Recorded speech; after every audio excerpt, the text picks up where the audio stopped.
영광군수와 곡성군수 재선거가 50일 앞으로 다가왔습니다. 총선 후 첫 선거이다 보니 호남에서 지지율 각축 중인 민주당과 조국혁신당은 총력을 기울이고 있는데요.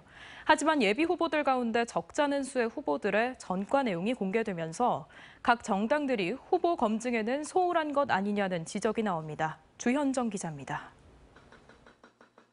선거법 위반으로 군수가 중도낙마한 영광군과 곡성군에서는 오는 10월 16일 재선거가 치러집니다. 후보 경쟁이 가장 치열한 더불어민주당은 추석 전까지 공천을 마무리할 예정입니다. 영광군수 후보는 최근 당내 자격 심사를 통과한 6명을 대상으로 결선 투표 있는 경선이 결정됐고, 곡성군수 경선은 오는 28일까지 2차 추가 공모 후 대상자와 방식이 확정됩니다. 민주당 지도부는 지난 주말 영광과 곡성을 찾았습니다.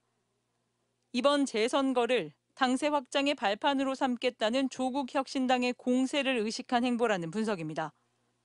호남의 발전과 미래를 책임지는 비전과 역량을 갖춘 유일 정치 세력으로서의 책임을 다할 것입니다. 민주당과 이재명 대표가 호남을 발전시킬 것입니다.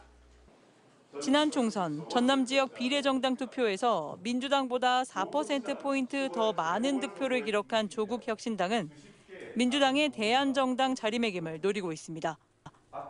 이미 조국혁신당으로 예비후보 등록을 마친 인물 외에도 인재 영입을 발표하는 등 선거 분위기를 띄우고 있고, 오는 29일에는 영광과 곡성에서 1박 2일 전의원 워크숍도 개최할 정도로 화력을 집중하고 있습니다. 호남은 사실상 민주당 일당 독점 상태입니다. 고인물은 썩습니다. 흐르게 해야 합니다. 앞으로 조국혁신당은 누가 더 좋은 사람과 정책을 내놓느냐로 경쟁할 것입니다.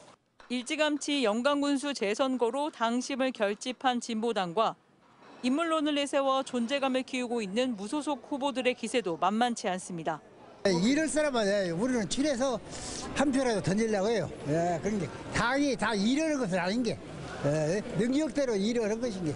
이제 두 지역 유권자의 시선은 후보의 역량 평가로 쏠립니다.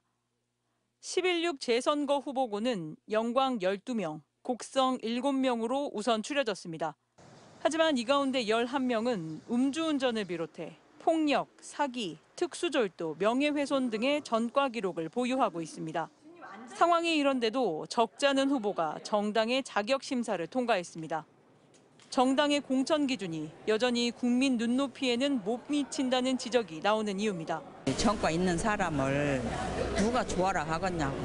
그런 사람을 누가 뽑으라 해도 안 뽑지, 일상 안 찍고. 총선 이후 호남의 민심의 향배를 가늠해볼 11.6 재선거의 지지와 결집이 어디로 이어질지 관심입니다. MBC 뉴스 주현정입니다. 언제 어디서나 내 손 안의 뉴스. 광주 MBC 뉴스 유튜브 구독으로 함께하세요.